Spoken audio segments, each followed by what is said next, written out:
함께 성경 봉독하겠습니다. 오늘 내려주신 말씀은 고린도전서 1장 1절에서 9절입니다. 신약 263페이지 고린도전서 1장 1절에서 9절.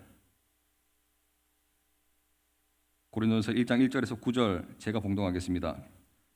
하나님의 뜻을 따라 그리스도 예수의 사도로 부르심을 받은 바울과 형제 소스데네는 고린도에 있는 하나님의 교회 곧 그리스도 예수 안에서 거룩하여지고 성도라 부르심을 받은 자들과 또 각처에서 우리의 주 곧 그들과 우리의 주 되신 예수 그리스도의 이름을 부르는 모든 자들에게 하나님 우리 아버지와 주 예수 그리스도로부터 은혜와 평강이 있기를 원하노라.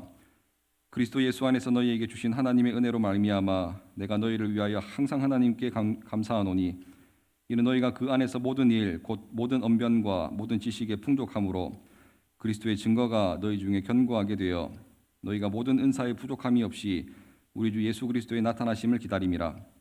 주께서 너희를 우리 주 예수 그리스도의 날에 책망할 것이 없는 자로 끝까지 견고하게 하시리라. 너희를 불러 그의 아들 예수 그리스도와 그리스도 우리 주와 더불어 교제하게 하시는 하나님은 미쁘시도다. 이 말씀은 하나님의 말씀입니다. 아멘. 고린도전서 살피겠습니다. 고린도전서는 편지니까 편지처럼 읽는 것이 제일 좋은데 편지는 아무리 길어도 쭉 읽는 것이 제일 좋은 것이죠. 쭉 읽으면 사실 편지니까 어렵지 않다고 생각합니다. 바울이 고린도에 보낸 편지가 4개가 있는데 지금까지 우리에게 전달되고 있는 것은 성경으로서 2개가 전달되고 있습니다. 그래서 첫 번째를 고린도전서, 두 번째를 고린도후서. 다른 기록에 보니까 2가지가 더 있었습니다. 먼저 1절부터 9절까지가 인사말인데 인사말은 그냥 인사로 받아들일 수 있지만 핵심적인 것이 농축되어 있잖아요. 그래서 교회의 본질이 무엇인지, 성도의 본질이 무엇인지, 말이 어려우면 교회가 뭐냐, 성도가 뭐냐 하는 것들을 이제 농축시켜 놓았다고 생각합니다. 3가지인데 교회가 뭐냐, 성도가 뭐냐. 첫째는 하나님의 뜻에 의해서 움직이는 거예요. 하나님의 뜻, 그 뜻에 의해서. 두 번째는 우리는 어떤 방식으로 살아가느냐 하면 부르심에 의해서 살아간다.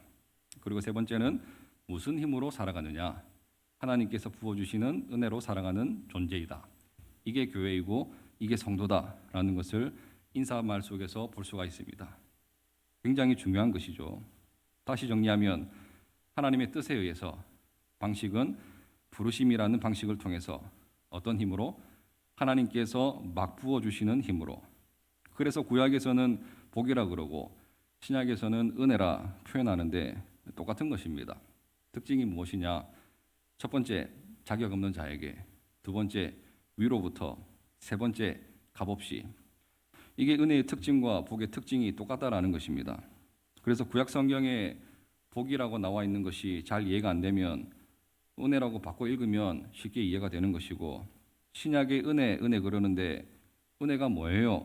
그러면 복으로 바꿔버리면 쉽게 이해가 된다라는 것입니다. 은혜도 그렇고 복도 그렇고 자격 없는 자에게 누가 주시는 거예요? 은혜 우리가 만들어낼 수도 없고 복도 우리가 만들어낼 수 없습니다. 위로부터 하나님이 주시는 거예요. 누구에게? 값없이, 대가가 없습니다. 그래서 은혜의 특징이라는 것입니다. 하나님께서 은혜를 부어주시면 그 힘으로 우리가 살아갈 수 있다. 그 얘기를 하고 있습니다. 그래서 교회가 뭐냐, 성도가 뭐냐, 그럴 때 인사말을 통해서 우리가 차례대로 살펴보겠습니다. 첫 번째는 하나님의 뜻에 의해서죠. 그래서 우리는 아무렇게나 움직이는 게 아닙니다. 우리는 아무데나 가는 것이 아니에요. 성도들이 교회가 무슨 일을 할 때 물어봐야 되는 거예요. 너 왜 그런 일을 해? 그럼 반드시 점검해야 될 것이 무엇이냐? 자동으로 나와야 될 게 무엇이냐면 하나님의 뜻에 의해서. 이게 하나님의 뜻이다. 그럴 때 그것이 정당성을 받는 것이지, 하나님의 뜻이라는 것이 없으면 정당성을 받을 수 없다라는 것입니다. 그러니까 뜻에 집중하는 인생을 살아야 된다라는 거예요. 그래서 오늘 1장 1절에 이렇게 나와 있습니다. 하나님의 뜻을 따라, 하나님의 뜻을 따라. 이게 성도고 이게 교회라는 것입니다. 특별히 나이와 관계없이 하나님의 뜻을 우리가 따라 살아야 합니다. 왜냐? 하나님의 뜻을 따라 살아야 열매가 있는 것이고 가치가 있는 것이고 또 그것이 헛살지 않은 특징이 된다라는 것입니다. 나이가 들었다라는 건 뭐예요? 기회가 이제 많이 남아 있지 않다라는 것이거든요. 몇 번 기회도 없는데 헛되게 살면 안 되잖아요. 그러니까 하나님의 뜻에 의해서 살아가야 되는 것입니다. 그때는 이제 이것저것 뛰면 안 됩니다. 시간이 별로 없기 때문에 하나님의 뜻이 무엇인지 이걸 물어봐야 되는 것입니다. 하나님의 뜻의 반대말이 뭐겠어요? 내 뜻이니까 고집이겠죠. 고집 멋대로. 그러면 허송세월 하는 것입니다. 그럼 망하는 인생이라는 것입니다. 그래서 성숙이라는 것은 뭐냐면 하나님 뜻대로 살아가는 것, 이게 성숙한 인생입니다. 어떤 사람이 성숙하다 그럴 때 자기 멋대로다. 이건 아직 미성숙. 근데 하나님의 뜻에 의해서 움직이려고 그런다. 아, 성숙해졌군. 이렇게 생각할 수 있는 것입니다. 근데 하나님의 뜻대로 살라 그러면 이게 뭔 시대 정신에 맞지도 않는 것 같아 보이고 뭔가 꼰대 같아 보이고 뭔가 좀 이상해요. 세련된 것 같지도 않아 보입니다. 제가 90년생이 온다라는 책을 읽어보니까요. 마지막 챕터에 보니까 90년생을 좀 더 잘 이해하는 방법 그러면서 여러 가지 예들이 나오는데 특별히 이제 애플하고 샤오미하고 얘가 나오더라고요. 애플은 주로 자기네가 원하는 제품을 만들어서 이거 사 이러는 주의고 근데 미래는 이제 샤오미 쪽이라는 것입니다. 샤오미는 뭐냐면 VOC래요. VOC, Voice of Customer, 고객의 소리를 듣는다라는 거예요. 그래서 그들은 계속해서 고객의 소리를 들어가지고 이걸 제품에 반영한다라는 거예요. 그래서 많은 사람들이 얘기하기를 샤오미는 애플을 모방하고 있다. 그런데 자기들은 아니라고 얘기를 하고 있어요. 우리는 계속해서 VOC, Voice of Customer, 고객의 소리를 들으면서 반영한다. 이게 방향이 맞는 것 같습니다. 이제는 이거 쓰려면 쓰고 말라면 마. 그러면 이제 다 망하는 것이고요. 고객의 소리를 잘 들어야 된다라는 것입니다. 그래서 많은 사람들이 여론에 민감해야 되고 민심에 민감해야 된다. 요즘에는 사람들의 반응이 또 굉장히 또 민감한 시대에 살아가는 거 아닙니까? 인터넷에서 뭘 하나 주문하려고 그래도 배달 음식을 하나 뭐 주문한다 그래도 리뷰가 우리 굉장히 중요하잖아요. 그러지 않으면 안 된다. 이제 이게 시대 정신입니다. 예, 맞습니다. 그래서 우리가 예수님 믿는 게 너무 힘든 거예요. 왜냐? 교회도요. 가끔가다 세미나나 이런 거 할 때 보면 성도들을 분석해야 되는 것이고 성도들을 알아야 되는 것이고 성도들의 요구를 수용해야 된다. 청소년들의 니즈가 무엇이고 청소년 또 청년들의 트렌드도 알아야 된다. 저는 그 말에 대해서 충분히 이해합니다. 그럼에도 불구하고 교회의 본질은 그게 아니라는 거예요. 하나님의 뜻이에요. 하나님의 뜻이 무엇인가라고 하면서 그 뜻에 순종하는 것이 교회의 본질이지 하나님의 뜻과는 정반대에 있는 사람들의 아픔과 또 사람들의 요구를 아무리 잘 수용한다 할지라도 그건 사회단체는 될 수 있을지언정 교회는 될 수 없다라는 것입니다. 그러니까 교회는 세상과 거슬러 올라가는 것이죠. 우리에게 중요한 것은 이것입니다.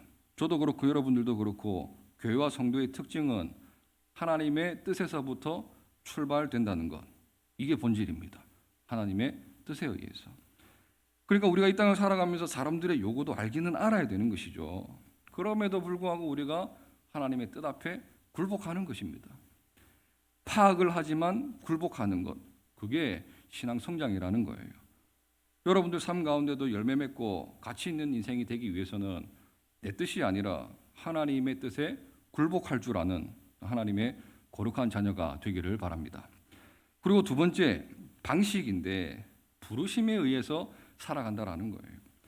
부르심이라는 것은 내가 하고 싶어서 하는 것이 아니라는 것입니다. 부르심에 의해서 부르는 대로 간다는 거예요. 우리 예배가 왜 중요하냐? 예배를 통해서 하나님께서 우리를 부르시는 것이거든요. 부르는 게 뭘 부르죠? 예배와라 부르시고 기도해라 부르시고 말씀 들으라 부르시고 다 콜링입니다. 콜링에 의해서 움직이는 인생을 살아가야 된다는 것입니다. 그래서 에클레시아, 이 교회의 의미도 부르심을 받은 사람들의 모임 그러잖아요. 그러니까 교회가 뭐냐? 에클레시아, 부르심이에요, 부르심. 여러분 오늘도 하나님께서 부르셨기 때문에 모이신 것입니다. 부르셨으니까 부름받은 종들이니까 누구 이름으로 살아가야 되겠습니까? 주의 이름으로 살아야 된다라는 것입니다. 그리고 오늘 1절과 2절 함께 읽겠습니다. 1절, 2절 시작. 하나님의 뜻을 따라 그리스도 예수의 사도로 부르심을 받은 바울과 형제 소스데네는 고린도에 있는 하나님의 교회 곧 그리스도 예수 안에서 거룩하여지고 성도라 부르심을 받은 자들과 또 각처에서 우리 주 곧 그들과 우리 주 대신 예수 그리스도의 이름을 부르는 모든 자들에게 우리가 부르심을 입었기 때문에 주의 이름으로 사는 거예요. 내 이름으로 사는 것이 아닙니다. 주의 이름으로 항상 살아가는 존재가 되어야 된다. 교회의 성격을 이렇게 설명을 할 수가 있는 거예요. 불렀다 얘기할 때에 교회예요. 그래서 부르심을 입은 사람들의 모임이 교회예요. 에클레시아. 그리고 부르시고 난 다음에 보내거든요. 보낸다라고 할 때는 의미가 사도잖아. 사도, 아포슬. 그래서 교회는 계속 이거예요. 교회는 뭐냐? 부르심을 입었다. 모이는 거예요. 그리고 아포슬, 사도라는 게 뭐냐? 보냄을 받았다. 부르시고 보내고, 부르시고 보내고. 그게 교회예요. 그것이 끝없이 이루어지는 것이 교회라는 것입니다. 그래서 하나님의 뜻에 의해서 부르심을 받은 자들. 그게 교회라는 거예요. 그럼 여러분들 인생은 이런 거예요. 주님이 뜻이기 때문에 하나님의 뜻에 의해서 부르심을 받았잖아요. 그럼 부르시는 곳으로 가는 거예요. 부름받아 나서니 뭐든지 가오리다. 323장 찬송. 그게 교회고 그게 성도예요. 그리고 그 일을 왜 합니까? 우리는 또 다른 뜻을 가진 사람들이 모였습니다. 그건 교회가 아니라는 것입니다. 성도들이 모였는데 부르심 때문에 가는 것이 교회라는 것입니다. 내 뜻이 아닙니다. 항상 하나님의 뜻이 이거다.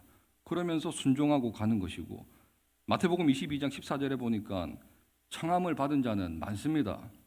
이렇게 나와 있어요. Many are called. 청함을 받은 사람은 많대. 택함을 입은 자는 적으니라. pure, chosen.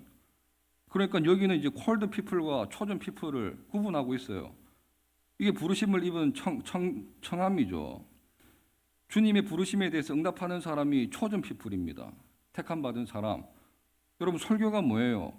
쉽게 말해서 설교의 내용이 하나님의 말씀에 대한 초청이잖아요. 설교를 통해서 우리를 부르시잖아요. 계속 부르고 있을 때에 아멘 하고 그 부르심에 응답을 하면 그 사람은 chosen people, 택함 받은 백성입니다.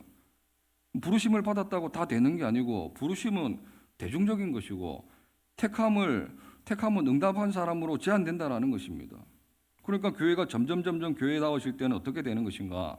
말씀에 대한 선포가 있어야 되는 것이고 이건 이제 초청이거든요. 부르시는 것이고 성도들이 응답할 때 초전이 피플이 되는 거예요. 그래서 택함 받은 나의 백성 그러잖아요. 그러므로 부르심을 입을 때마다 우리가 해야 될 일은 무엇이냐?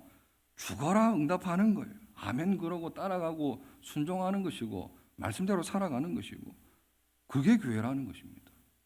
첫 번째 하나님의 뜻에 의해서 방식은 부르심이라는 방식. 마지막 세 번째, 그러면 이제 순종하면 어떤 일이 벌어지느냐? 하나님께서 우리에게 은혜를 막 부어주시는 거예요. 복을 부어주시는 것입니다. 그래서 하나님의 능력이 임하는 것이죠. 우리 3절 함께 읽겠습니다. 3절입니다. 시작. 하나님 우리 아버지와 주 예수 그리스도로부터 은혜와 평강이 있기를 원하노라. 은혜가 임하면 다 되는 것입니다. 은혜는 복이고 하나님의 능력입니다. 누구에게 주시느냐? 첫 번째 자격 없는 자에게, 두 번째 위로부터, 세 번째 값없이 부어주십니다. 그래서 이 은혜를 얘기할 때 중요한 것은 뭐냐면 모든 것들에 대한 좋은 것들이 하나님의 은혜의 보좌로부터 흘러나온다라는 것, 그것을 우리가 잊지 말아야 됩니다. 하나님 우리 아버지와 주 예수 그리스도로부터 은혜는 복은 어디서 나와요? 아버지 하나님과 예수 그리스도로부터 나온다라는 것입니다. 은혜는 공급이잖아요. 모든 좋은 것을 하나님이 공급해 주신다라는 것입니다. 그래서 은혜의 보좌 앞으로 나아가야 은혜 받을 수 있는 것입니다. 그 은혜의 보좌가 누가 계시느냐? 예수님이 계시잖아요. 예수님께 구하면 생명도 주시고 능력도 주시고 풍성함도 주시고 필요한 모든 것을 공급해 주시는 분도 예수님이라는 거예요. 디모데전서 1장 14절에 보니까 바울은 이런 고백을 했습니다. 우리 주의 은혜가 그리스도 예수 안에 있는 믿음과 사랑과 함께 넘치도록 풍성하였도다. 은혜가 넘치도록 풍성했대요. 은혜의 보좌 앞에 나가니까 주님이 한량없이 부어주시더라는 것입니다. 그래서 오늘도 주님 앞에 나오신 여러분들 한량없는 믿음의 또 은혜의 흐름이 있는 이 믿음의 자녀 되기를 바랍니다. 우리 삶 가운데에 또 죽음의 세력이 있습니까?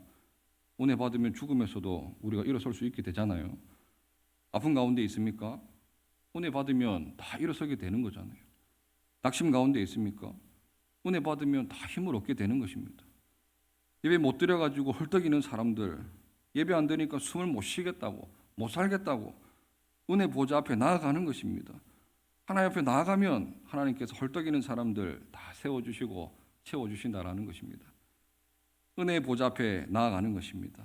하나님 앞에 나아가면 하나님께서 오늘도 여러분들 다른 것이 우리를 구원하게 만드는 것이 아닙니다.